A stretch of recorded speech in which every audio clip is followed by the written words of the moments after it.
while semi-glutide and the drugs that contain semi-glutide can aid in weight loss and glycemic control, it's not addressing any underlying lifestyle issues like your eating habits, like lack of physical activity, like psychological factors related to food consumption. And so if you are somebody who is choosing to use one of these drugs, I highly, highly recommend that you make the active choice that like while you're on it to use that as like a motivator and as momentum to start to do other things like go to the gym more often, build lean muscle, make sure you're doing some sort of strength training, making sure that you're eating enough protein so that you are not losing muscle mass when you are losing all of this weight.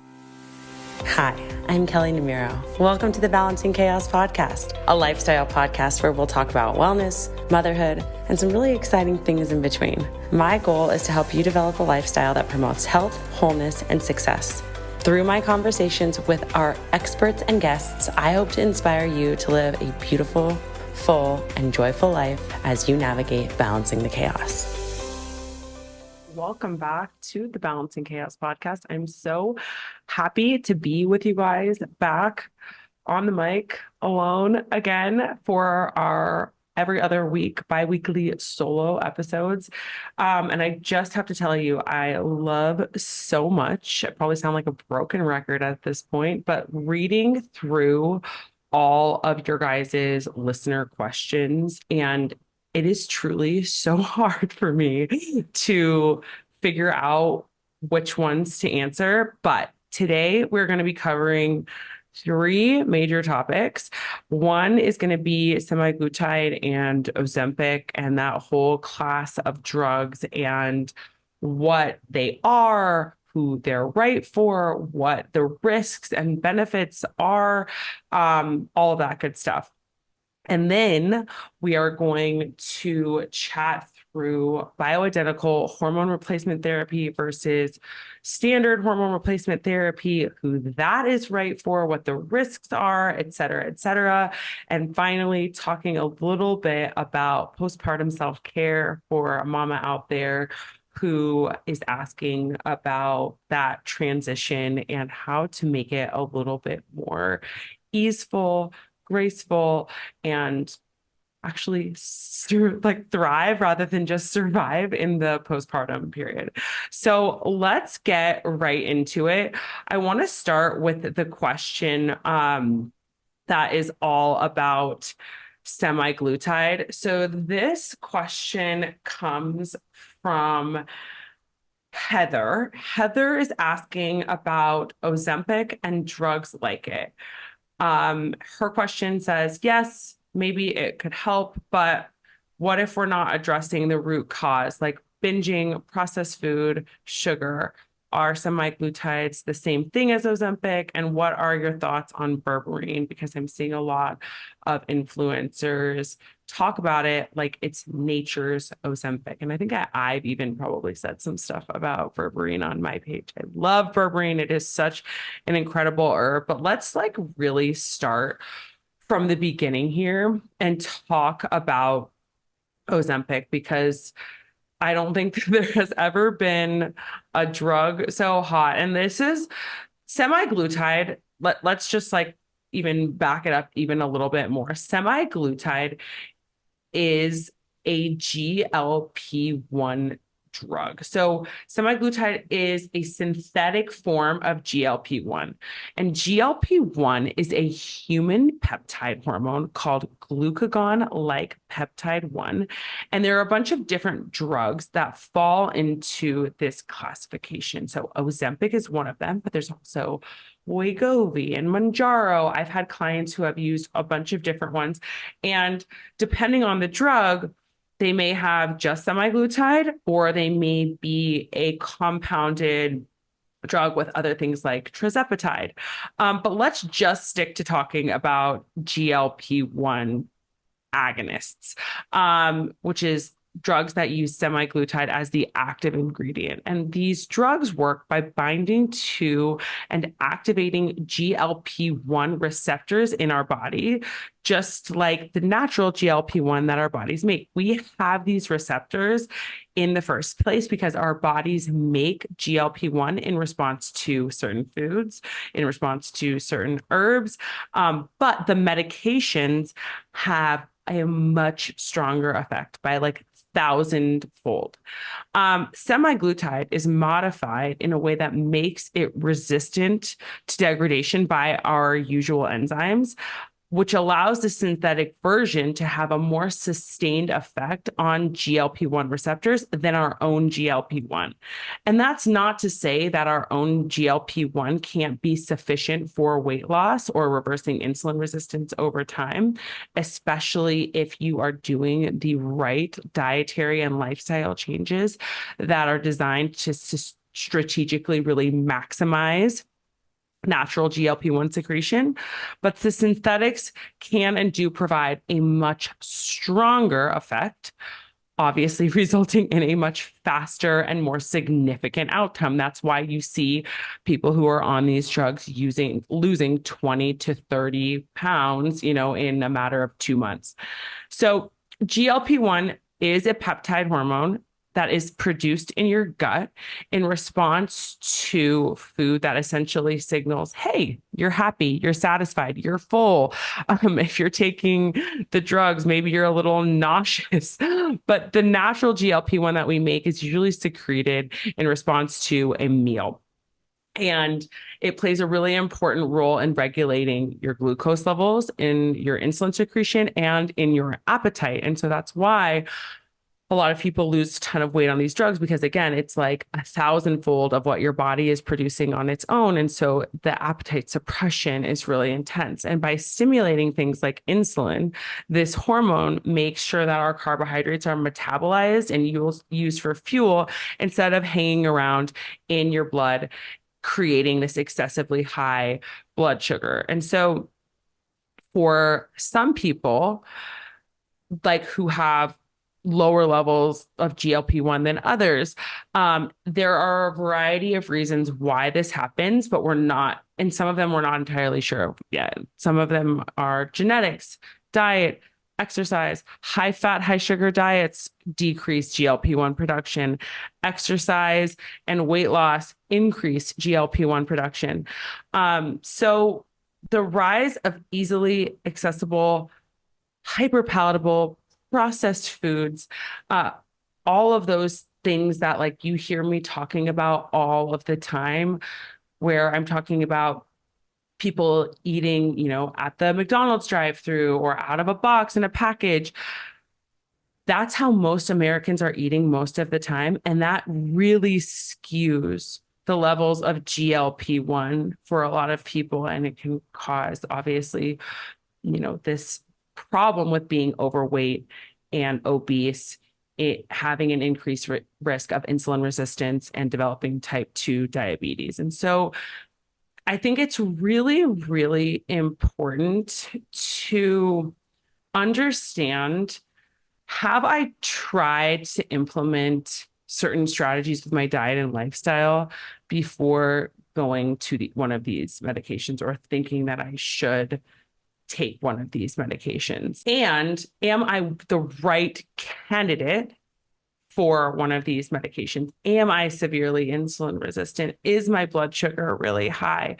Am I at risk for something like type 2 diabetes, or am I just trying to lose the last 5-10 pounds? Because there are two very different people, and these drugs absolutely can be misused. And so I think that another thing that we want to think about is that what happens when our GLP-1 is increased, right? So what happens when our GLP-1 is increased? We have increased insulin secretion, so we better metabolize carbohydrates. We have slower gastric emptying, so the rate at which we are digesting food slows down. We have decreased appetite. We have decreased insulin resistance.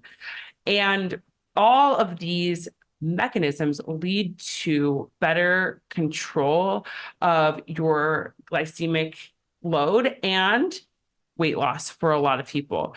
And so these medications like Ozempic and semi-glutide are so powerful because they are basically quieting down that mental chatter in your mind that a lot of people really struggle with around food. Should I eat this? Should I eat more of this? I'm hungry again.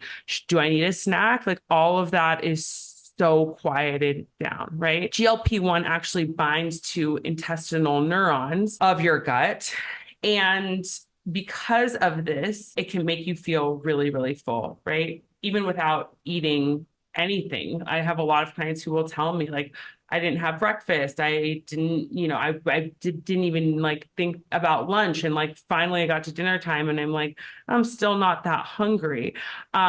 It really works on your gut brain axis, and makes, you know, eating or like the thought of food, it doesn't really come up. And so you're not really like demonized by that donut if that's something that you're struggling with or have struggled with in the past. And so I think that what this person's question is asking is, are there longer term risks, and are there people who there are that are like the right candidates for this drug? So yes, like obviously, like I said, for people with type 2 diabetes, semi-glutide can effectively lower A1C levels.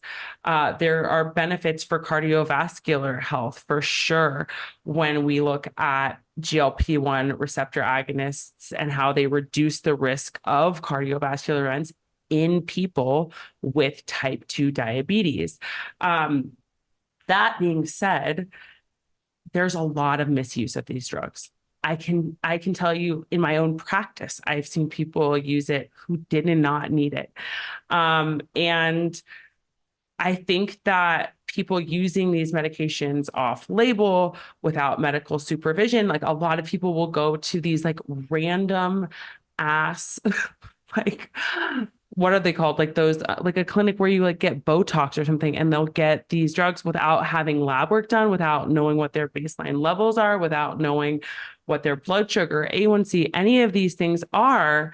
And it's just not a healthy way to approach weight loss, because what happens if you are somebody that has pre-existing gut issues, that has pre-existing blood sugar issues? There have been plenty of people that have ended up hospitalized because of gut issues that have been made worse or have been entirely caused by these drugs, people who don't need them.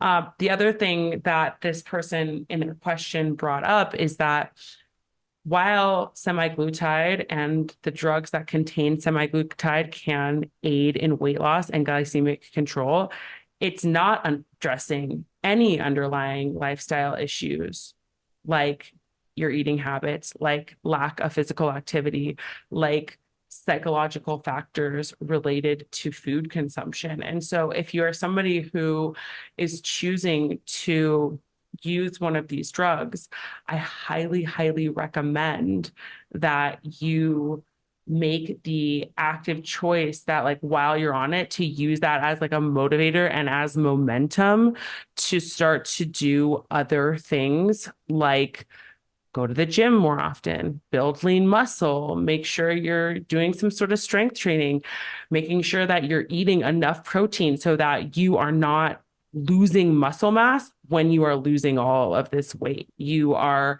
maintaining lean muscle and losing fat, because that's what you want to do. And a lot of people will lose like 30% of their lean muscle when they're on these drugs. So you really want to be sure that you are doing this in a safe and effective way if your labs indicate that you are a right candidate for it. The big issues that we think about when we think about semaglutide and the brand name drugs that contain semaglutide are weight regain.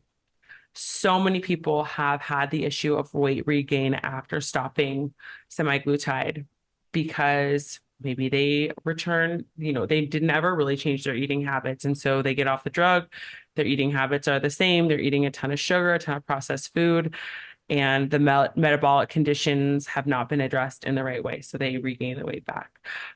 People who are using it for diabetes management may experience a return to pre-treatment blood sugar levels.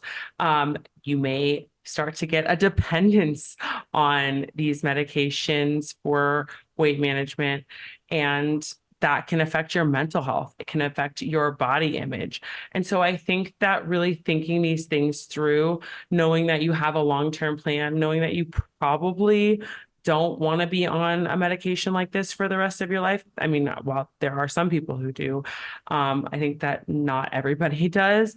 And so I think that another way to think of it is like, have I tried everything before I go on a drug like this to help improve my metabolic health? And there are, like I said, natural foods and herbs that may not stimulate your GLP-1 secretion as strongly as the medications. And that means that they're not going to be a suitable approach for everybody. But for a lot of people, these are things that you can try, strategies that you can try that are natural products that will make a difference as you get on the path towards improving your metabolic health. And so what are these things that I'm talking about? And again, like these are things that I work very, very specifically with clients on, but just from like a broad approach, protein. Obviously, studies have shown that consuming protein-rich meals increases the secretion of GLP-1, leading to improved blood sugar levels and decreased appetite. Things like cinnamon and green tea. Cinnamon is something that is really been shown to help improve sensitivity to insulin and to increase the stimulation of GLP-1. Green tea is really rich in antioxidants, stimulates the secretion of GLP-1. Fiber-rich foods, fruits, vegetables, leafy greens, beans, all can stimulate the secretion of GLP-1. And so these things are all things that are powerful. Like I said, not as powerful as the drug because the drug is like 1,000 times more powerful than these things. But like, are you even doing the things that are designed to help to improve your blood sugar and to improve your insulin sensitivity before you take the quick fix, easy approach, right? So I think that that is really, really important. We talked about a couple of different herbs, cinnamon, things like green tea, things like ginseng are really great, ginger, turmeric, all of those are great ways to stimulate your metabolism and GLP-1. And then just to touch really quickly on the conversation of berberine. Berberine is so, so incredible. I love this herb so much. I've seen it work on myself, improve my metabolic health. I've seen clients who have lost good amounts of weight on berberine. Now, what I will say is berberine is still the same. It's just another herb. It does not have the like 1,000-fold impact as like a GLP-1 agonist like semaglutide would. So what are the pros of berberine, or quote unquote nature's Ozempic? It is a natural compound, and it has been shown to help lower blood sugar levels and improve cholesterol profiles. Now, what I think is important to remember is that there can be issues with purity and dosage. You really want to make sure that if you're going to start taking berberine, just like I talked about in last week's supplement episode, that you are choosing a supplement company brand that is really, really transparent about their quality and purity standards, and that is giving you a clear and accurate dosage, not just telling you that it's just some proprietary blend, because that is going to lead to inconsistent effects. So just to like bring this home, semi-glutide and like some of those similar drugs obviously have benefits for people who are struggling with obesity and type 2 diabetes, but it is not a one-stop shop for everyone who is trying to lose weight. If you are not somebody who is metabolically unfit, this is not the right answer for you. Also, if you're somebody who's just like looking for a quick fix, but you don't want to put the work in, this is also not the right answer. And so I think that trying things like, you know, apple cider vinegar before your meals, having green tea in the afternoons, putting cinnamon on your yogurt, making sure you're having 20 to 30 grams of protein at each meal, making sure you're having 10 grams of fiber at each meal, doing all of those things and seeing, hey, can I lose weight? Like I had a client who implemented all of those things and her goal was weight loss. And over the course of about 9 months, she lost about 30 pounds. Her blood sugar and fasting insulin levels were completely normal. Like all her cholesterol profile, completely normal. Like all of these things improved by her changing her diet and lifestyle. And so I think that it's really important to understand and recognize that yes, these drugs have a purpose. Yes, there are people out there who need them, but I think that a lot of people can make a difference in their metabolic health and their weight when they put the right effort and energy into a long-term solution of changing their diet and lifestyle. So all of that being said, I hope that that was helpful. Very long-winded answer to that question, but it's a very complex question. Hi, I'm Kelly Namiro, your host, certified holistic hormone coach, and Pilates instructor for the WBK method. You can consider me your guide in helping you curate the very best version of yourself from the inside out. Feeling physically better by optimizing your hormones to feeling mentally and emotionally better by creating a more deep and grounded connection with yourself. I get questions all the time in my DMs about things like, what supplements should I be taking for my menopause symptoms? Or is it normal that I'm always exhausted? My doctor said that's what happens as I get older. Or maybe I gained 20 pounds in the last couple of years and I have no idea how to lose it. And even I'm chronically bloated and I've tried every elimination diet. Please help. But here's the thing. There are no quick fixes out there. Until you know the root cause of what's going on in your body and you use precision supplementation, a targeted diet, and mindset and lifestyle changes that are specific to your unique circumstances and lab values, you're never going to be able to heal. Throwing just random supplements that make all these promises or a restrictive diet at a weight issue is never going to work because it's not focused on what's going on internally with you. And often we can make the problem worse when we do these things. And that's why I've created the WBK Lab Review Package. In this package, you'll receive lab kits and a custom lab form based on your symptoms and health history. Once you've completed the saliva kit for your adrenals, the stool kit for your gut health, and the blood tests for your hormones and other health markers, we'll sit down together and create a customized plan that will help you balance your hormones in a holistic way so that you can lose weight, have more energy, maintain a balanced mood, and achieve the results that you've been wanting. This year, it is time to get the results that you've been dreaming of because you're targeting your unique system. If you're ready to experience more energy, comfort, confidence in your body, and relief from those nagging symptoms that have been bringing you down, I would love to support you in doing just that. This program includes a one-on-one call between you and me, all of the labs needed to create your customized protocol, and a PDF with your unique plan that you'll be following going forward so that you can take your time in implementing your new diet, supplements, and lifestyle changes. To learn more about this, head to the link in the show notes or go to wellnessbykelly.com to learn more about the WBK Lab Review. So let's talk a little bit about this. Question is from Julie. If you were postmenopausal, would you do hormone replacement therapy? Not sure that I trust it. Are there alternatives? So what I will say to this is absolutely there are alternatives to hormone replacement therapy.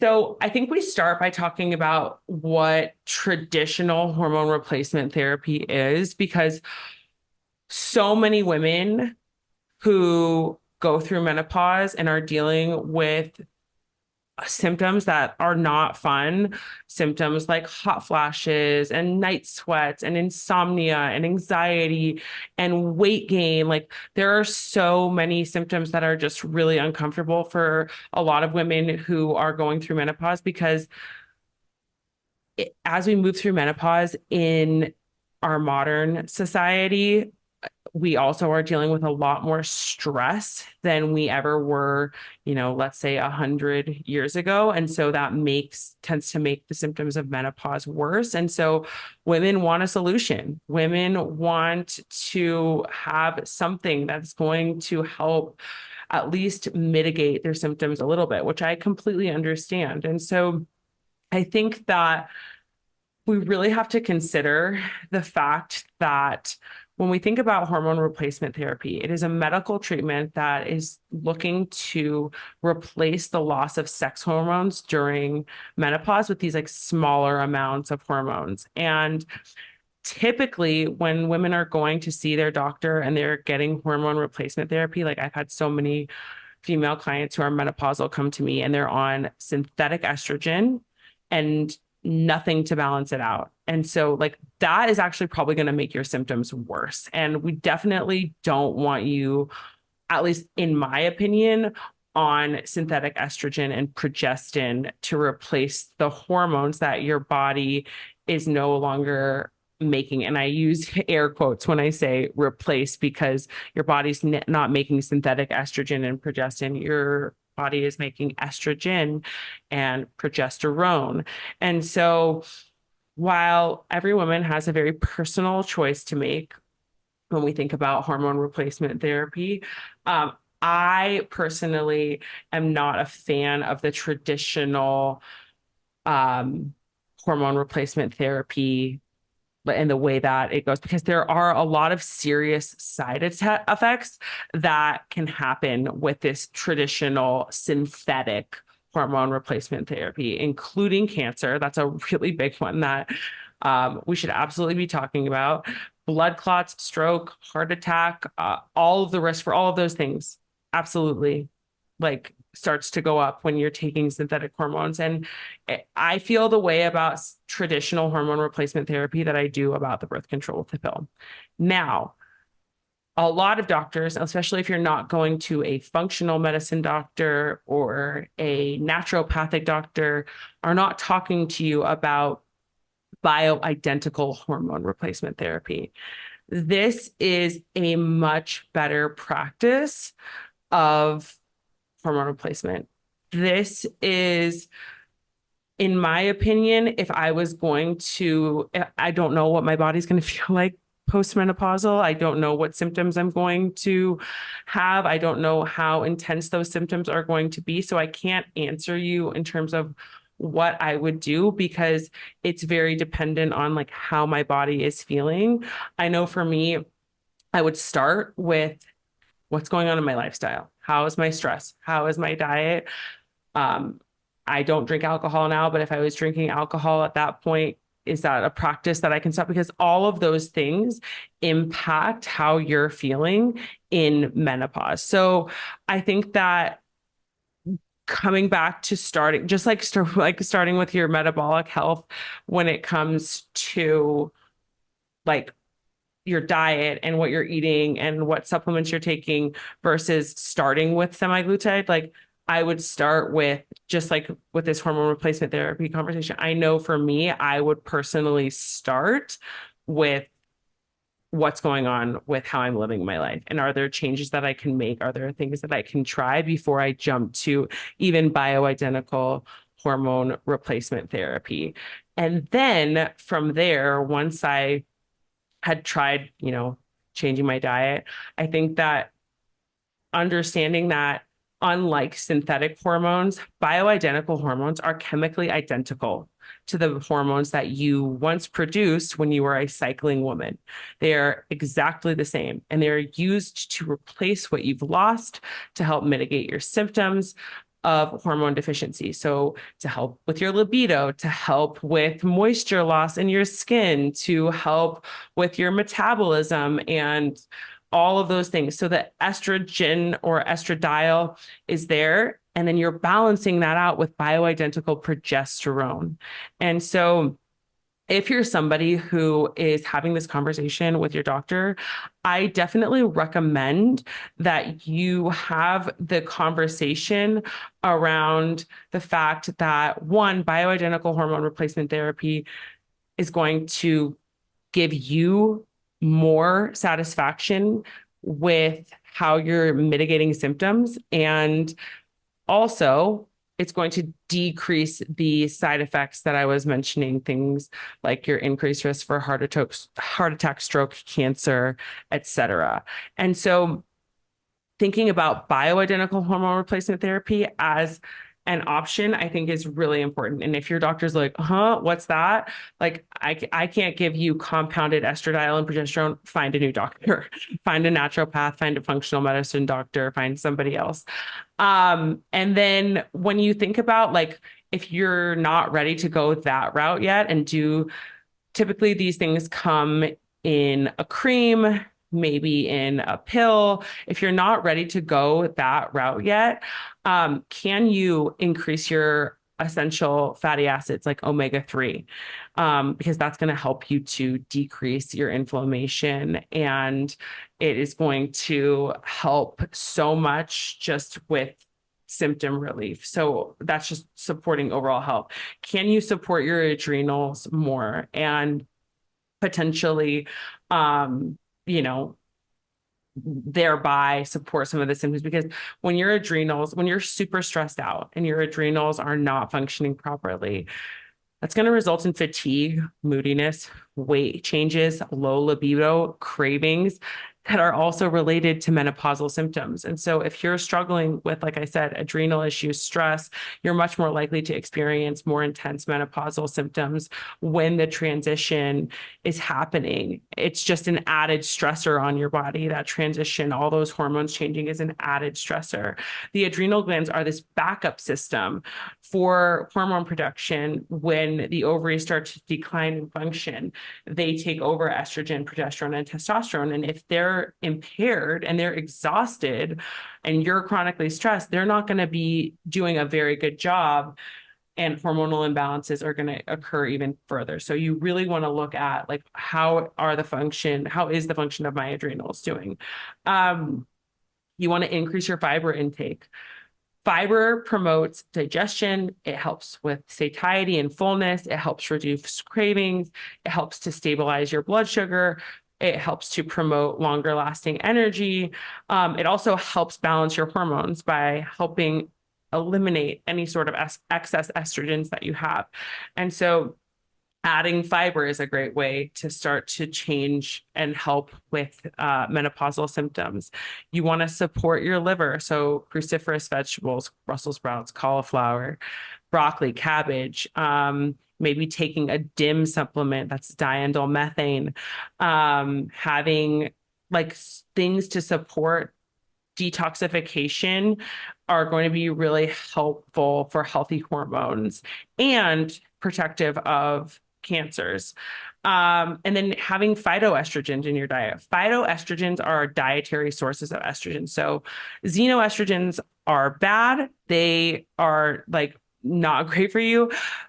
What you want to have is phytoestrogens because they can help to decrease menopause symptoms and help to modulate estrogen levels. And so what are good sources of phytoestrogens? Things like celery, parsley, flax seeds, nuts, seeds, soy that is organic, all good sources. So those are things that you can do with your diet. What can you do with herbs and supplements if you're not ready to move to bioidentical hormone replacement therapy? Which again, that's if my symptoms were so intense and nothing was working and I tried all of this stuff that I'm telling you right now first, then I would move to the bioidentical hormone replacement therapy. But there are things like wild yam. Wild yam helps to naturally boost progesterone, which is usually low in women who have or are going through perimenopause and menopause. And you can find wild yam in a cream. Red clover is a supplement that helps to specifically reduce hot flashes and night sweats. You could use Vitex, which helps balance out progesterone to estrogen and acts as this like nice tonic as a uterine tonic. And so most women typically experience low progesterone and high estrogen as the onset of perimenopause. And so Vitex can help rebalance those hormones. You could use maca. Maca is really rich in vitamins and minerals, and it has like a ton of B vitamins, zinc, iron, magnesium, amino acids in it. And it's really helpful for energy levels, hot flashes, anxiety, depression, libido, because it helps to balance all of these different hormones. And then the last thing that herb wise I would recommend is something called dong quai. It is a Chinese herb. And it is known for being really helpful in menopause. So it can help to balance out estrogen levels. And so there's so many different supplements that you can take. Obviously, don't start taking any of these without consulting your doctor or medical professional first. But those are the things that when I'm looking at a client's labs and I see progesterone deficiency, high levels of estrogen, low levels of estrogen, just depending on what it is, I'll start to prescribe some of these supplements first.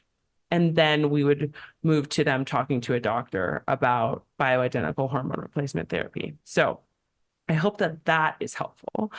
And then this is going to be a little longer than 30 minutes, guys, because I can't ever keep it to 30 minutes. So I apologize. Coco asked, how did you adjust when you had West? I'm a 4 weeks postpartum. So for those of you who don't know, West is my first son. And I will say that when I had him, I feel like my postpartum period was really a blur. And if I could go back and do it differently, I absolutely would. And there are a lot of things that I'm going to recommend to you right now that are different than the way that I did it when I had West. Because when I had West, I had this crazy need to feel like I had this crazy feeling like I needed to get back to work right away. At the time, I hadn't even started Wellness by Kelly yet. It was like a transitionary period. And I was right in the midst of starting it, which is another one of the questions that we'll cover today. Really briefly, question about why I started my coaching practice. But I had basically like quit my job and I was so eager to get something going and to continue to grow my Instagram and all these things when what I really should have been focused on was the baby that I had at home, this like brand new little boy. And so, geez, Louise, I was just like, was a blast from the past, just thinking about all of that. So I think that there are like a few different areas of your life in terms of like this, especially with your first, like for me, 0 to 1 was the most intense transition. Like 1 to 2 was a breeze compared to 0 to 1. I was like, whoa, my life has been flipped upside down. And I think that partially, again, that's because I was trying to start a business at the same time. And it was like impactful on my marriage and all of these different things. And so you are changing physically, mentally, emotionally, spiritually when you have a baby, when you bring this new human being into your life. And so when we think about emotionally, I think that I felt this like spectrum of emotions that I had never felt before being postpartum. Like from having that like intense hormonal crash 3 weeks later that I also had after I had Enzo, which makes you feel so vulnerable to feeling super joyful and excited and wanting to get to know this new person. There's so many different emotions and feelings that you feel. And so the first thing I will say to you is let yourself feel all the feelings and try to be as present as you possibly can for them. I just feel like I was trying to do so much at that time that I wasn't processing all of the emotions that I was having. And so rather than trying to distract yourself from the feelings or push down the feelings, really try to give yourself the space to be able to feel the feelings and to not again, like push them away, not try to like avoid them with social media or with getting right back to work. Like, be there for your feelings. Don't apologize for your feelings. Let yourself feel those emotions and practice expressing yourself to maybe to your partner, to your mom, to a friend, to whoever is going to listen, because they're all valid and it's just a part of the season of life that you're in. And that kind of leads me to the next point of in that like emotional, area, really trying to stay as present as possible because again, that's a huge regret that I have after having West. I feel like I was so swept up in trying to like get back into doing rather than being. And I know that I feel the most peace with my kids now, and something that I'm really preparing myself for when I have my maternity leave after I have our daughter in 7 weeks is like, I just want to be the most present because that's when I feel the best. And I know now, 4 years into having two kids, I can't slow down time, but I can be right here, right now. And that's why I'm so enjoying this season of just still being pregnant, still having the two boys, because life is going to flip upside down in 7 weeks. It's going to be completely different. There is going to be a completely different energy in this house. I feel like I'm going to get emotional talking about it. But like unplug more than you are used to unplugging. Give 100% of your attention to the person in front of you, to this new little human, to connect more deeply with this person.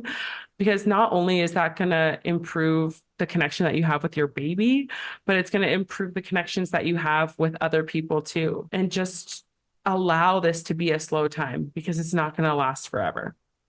I think again, in that emotional realm of things, being really flexible. Like that is one of the biggest lessons I learned from having West is like, holy shit, I need to be more flexible. Like I was so rigid before kids, as you guys know, with like my workouts, with what I was eating, with my plans for the day, with what I was going to do with Chad. Like everything was planned out. And if it didn't go accordingly, then like I felt like a failure or I was crushed because my expectations weren't met. And like when you have a baby, like you just are taking care of a whole new person. And all of those like plans, you can just kiss them goodbye because there is no way to plan for if they're not going to take a nap that day or if they're going to be up 7 times that night, like you're just allowing yourself to get used to this new normal.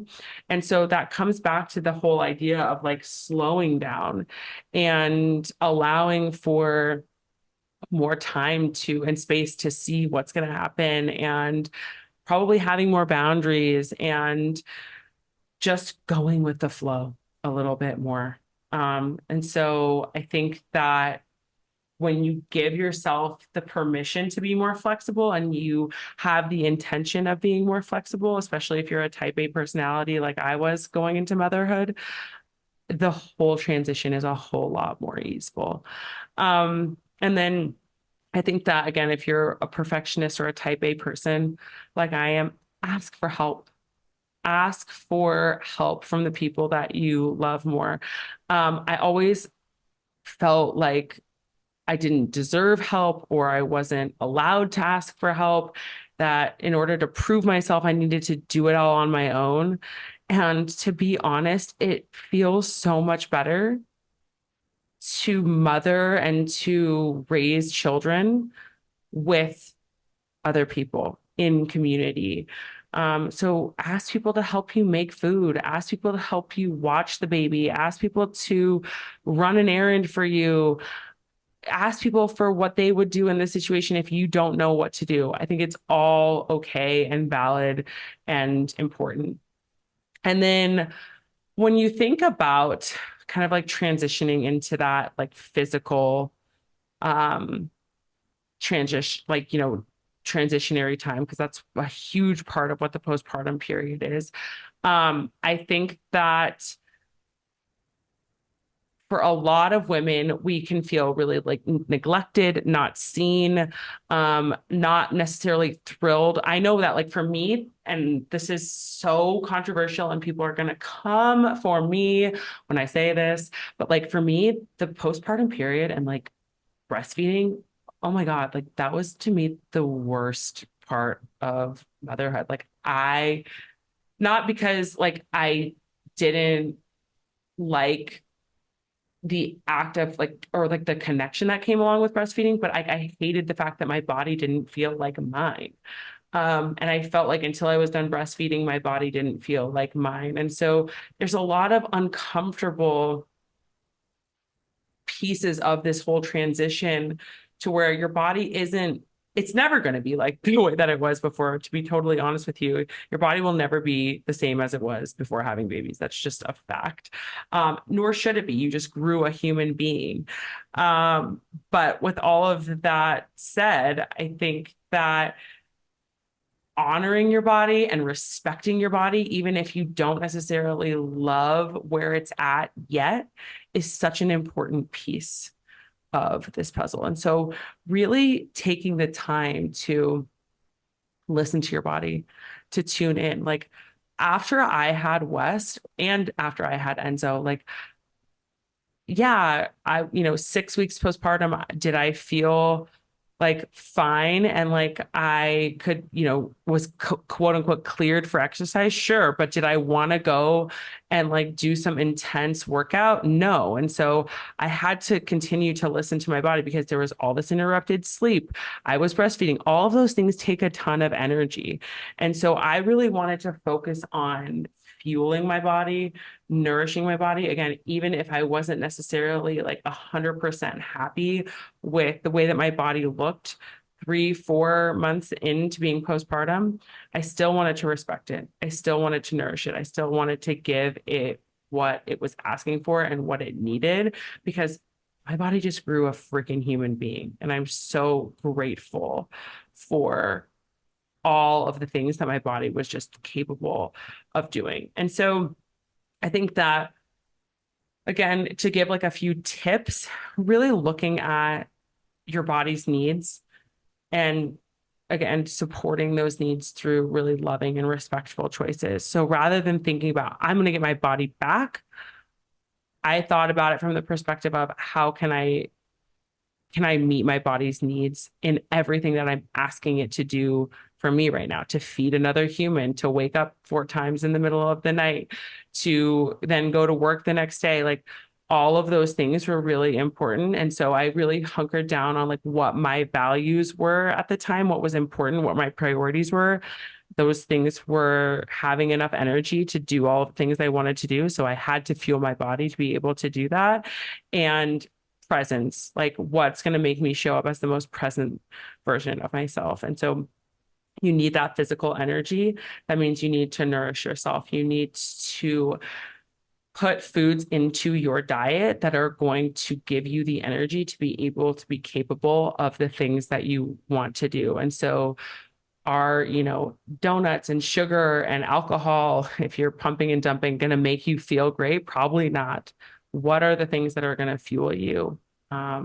And just getting really curious with that. What are the forms of movement that are going to fuel you? I used to love taking the boys for walks outside in the neighborhood. That really felt good to me because I was able to be super present. And those walks, even though they were slow and outside in nature, they really energized me. So really try to have appreciation for your body. Remember what your body had just done for you and is still doing for you. And rather than trying to manipulate it down into the size it was as fast as you possibly can you say thank you to your body? Can you cherish it? Can you be grateful for it rather than trying to change it as quickly as possible? Because that's not going to feel good for you mentally or for your body physically.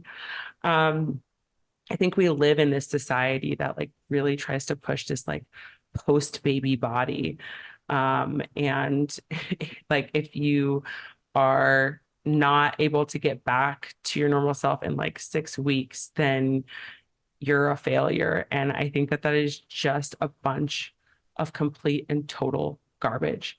And for anyone listening to this who is pregnant or is a new mom, please don't buy into that crap. Like if it takes you 10 months to grow a human, then it's going to take you 10 months or more to get back to where you were at before, because the 10 months afterwards, you're waking up a million times. Your sleep is super disrupted. You're not able to feed yourself on a consistent schedule. And so, of course, it's going to be different. You may never feel, again, like your body will never be exactly the same as it was before, but to like get back to a place where you're comfortable with is going to take time. And you should be more accepting of that. I know I absolutely was so grateful that I really worked on my relationship with food and exercise before having a baby, because if I would have tried to do that afterwards, like there's just way too many changes going on. So really try to come from this appreciation of your body, to not listen to all of the people on social media or the media in general, all of these images that we see in our brains of like what of people like snapping back and coming back. Like all so much of this is so edited and it's not real. So just listen to your body, slow down and tune into yourself. I think all of that is really, really important. And then I think that the biggest thing for me was that after I had West, I felt this is like around the time that I started really getting heavily into meditation and more of a spiritual practice and like a higher power. And I think that for me, a lot of that was really grounding for me during this time. And so what I will say is that even though you're trying to connect really deeply to this human, you want to also remember the importance of staying really connected to yourself, to what your dreams, your goals, your desires, how you're feeling is through all of this. And so whether that's journaling or a walk outside or a meditation or breath work, find a way to continue to connect with yourself every single day, to come back to yourself, to come back to curiosity, not only about your needs, but also about your preferences and desires, so that as you take on this new role as mom, you're not losing yourself. I think that's a really big piece of it too. So, a couple of really, really quick questions. One is, how did I start my coaching business and why? So I started my coaching business, as you just heard, right after I had my son, West. And the idea for it had all come before I had my son, West. I started going to the Integrative Institute for Nutrition, where I got my certification a full year before I had West. But it was never with the intention that I was going to start a coaching practice. It was just because I wanted to learn more about my health, my wellness, how to work on some of the digestive and thyroid shit that I was dealing with. And then all of a sudden, like I started, because part of the program is like practicing coaching other people and like learning how to build a website and all of this stuff. I was like, oh, this is really interesting. Like maybe I could do this.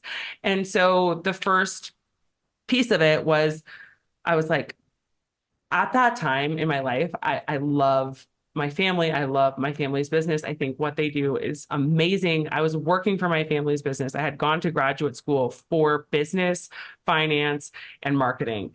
And I was working for my family's company, and I was doing that at the same time, again, as I was doing this like Institute of Integrative Nutrition all for myself. And I said, I'm just not happy. I go to work. I feel stressed. I don't enjoy it. I'm not passionate about it. It doesn't bring me this sense of fulfillment. And I'm like, there has to be something better. And at the time, I also was sharing just like, randomly on Instagram, like, oh, like I'm drinking celery juice every day. And this is something that's really working for me. And I am taking these supplements or I'm meditating. And these are things that are really working for me. because it was all like a part of the beginning of my journey.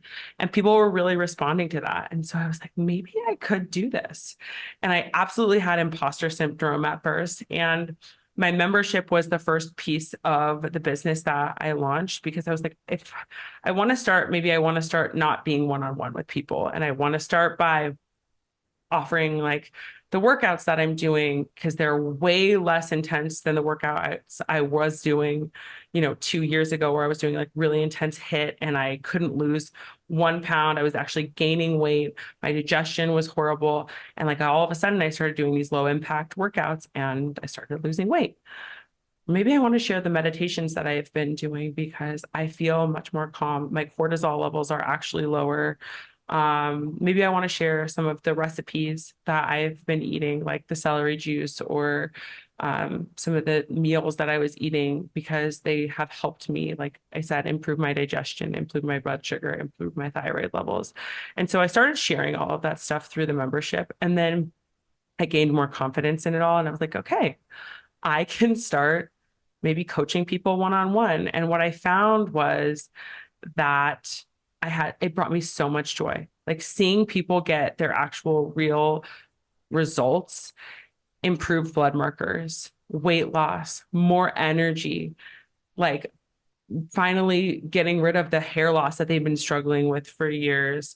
Uh, so many different things that I just was able to help people with. It was just the most rewarding thing that I had ever done. And even though I felt the imposter syndrome at first, knowing that I was using the tools and strategies that I used to improve my own health, to help other people improve their health, it gave me this sense of purpose that I never felt in the job that I had doing marketing and business. And so it was crazy because I feel like looking back at it now, like right away, it was like this immediate sense of gratification that I had never gotten in a career before.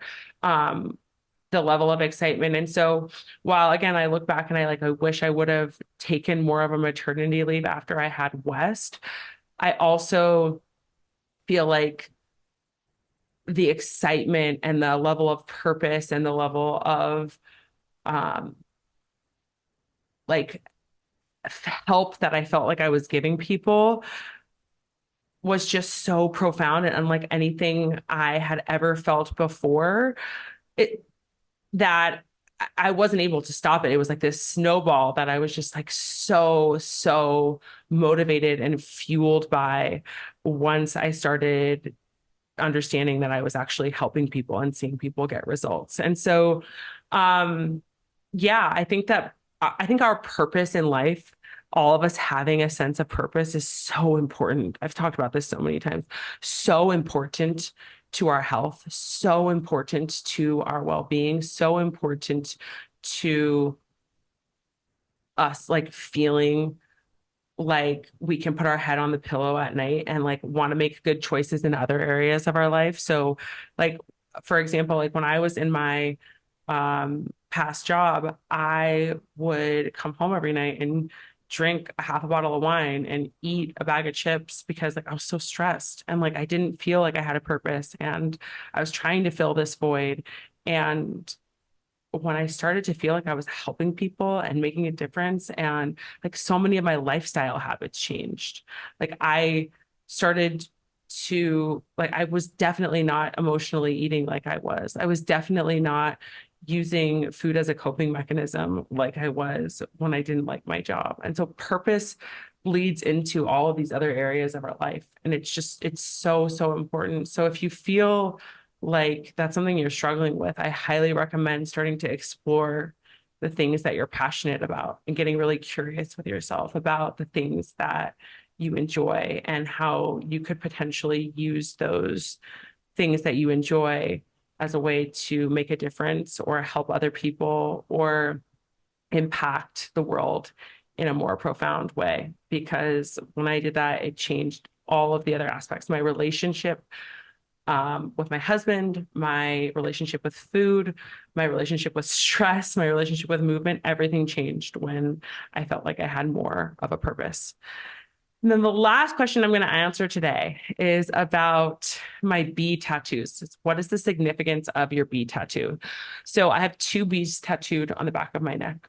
And I think I've shared this before about when I got pregnant with, or when we were trying to get pregnant with West. So this was back in 2019. I remember it was not like it was like this long extended thing where I had like any miscarriages or any sort of like issues getting pregnant. It was just that I had come off the birth control pill right before we got married, which was in September of 2018. And it took a while for me to get regulated and for us to try to get pregnant. And so on that 9-month journey to our pregnancy, or 8-month journey, however long it took, I remember, like, again, I was just like right at the point where I was starting to get into spirituality and thinking to myself, like, I need a sign. Like, what can my sign be to know that like I'm on the right path, or that like things are gonna work out with this pregnancy, or like that like we're gonna get the baby that we want. And when I was about to, we had like bought a pregnancy test, and I was like, what should our sign be? And we looked outside the window and of the bathroom, and there was this beehive. And I was like, okay, our sign is a bee. And we took the test and it was positive, and we had West. And then there were plenty of struggles trying to get pregnant with Enzo, different than the struggles that we had trying to get pregnant with our daughter this time, that I won't waste time with. But it was a big part of my journey into no longer drinking alcohol. And we had biochemical pregnancies and all of these different things that came up. And the day that I got the positive pregnancy test with Enzo, I was driving somewhere with Chad. We were stopped at a gas station, and we opened the trunk for some reason. I can't even remember why. And lo and behold, a bee flies into the trunk of our car. And we spent like 10 minutes trying to get the bee out. And so bees are just the symbol of good luck for our kids, for growing and expanding our family. And so that is why I have the 2 bee tattoos on the back of my neck. And I am planning to get a 3rd one. And so is Chad when our daughter arrives. So my 3 little bumblebees, I also have Chad's initials tattooed like right on the top of my rib cage. And I did that when we got back together, way before I had a ring or any sort of promise that it was going to work out, but I knew he was the one. So those are my tattoos. That's my story. And I'm sticking to it. I hope you guys enjoyed this episode. We covered a wide variety of topics, and I said it was going to be 30 minutes, and it was actually an hour. So I love you guys. Have a wonderful rest of your Sunday, and I will see you next week. I really hope that you enjoyed that episode. You can follow me on Instagram at Wellness by Kelly, or head over to our website, wellnessbykelly.com. Sign up now for the Wellness by Kelly 7-day free trial on our app, or head over to our course. And now get 20% off the course, or 10% off of the membership with the code Balancing Chaos, all one word, BALANCINGCHAOS. In our course, you'll get access to an emailed lab review plus protocols built out to help you heal with whatever hormonal imbalance you're struggling with.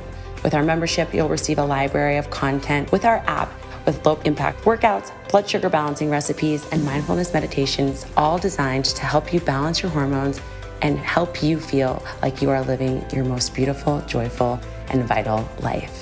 If you like the show, please leave a rating and review. That is the best way to help the show grow and get to more listeners. We hope you enjoyed, and I will see you next week.